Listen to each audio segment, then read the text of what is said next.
చేసేటప్పుడు వైజయంతి గారు భయం అనేది ఉండకూడదమ్మా, టెన్షన్ అనేది ఉండకూడదు. ఈ టెన్షన్తో చేసేస్తున్నారు పూజలు. అవునండి. నేను అది వద్దంటాను. ఆ చదివేటప్పుడు కూడా హడావుడిగా మరలా మా మాస్టర్ గారు అంటూ ఉండారు, మరల మరల చదవండి కానీ మరలా చదవకండి. పిండి మరాడి పిండి మరలాగా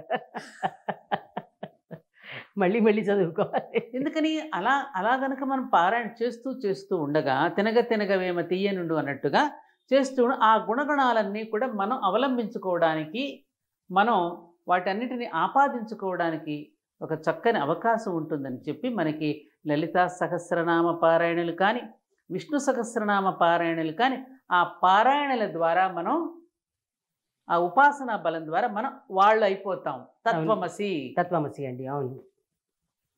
వినగా వినగా అవుతాం మనం కూడా. అమ్మవారిలోని కొన్ని లక్షణాలు పుణికిపుచ్చుకుంటాంగా. అది లేనప్పుడు లిప్ సర్వీస్ అయిపోతుంది. కరెక్ట్ అది. అనవసరంగా నరాలు వేడెక్కిపోతాయి మనకి.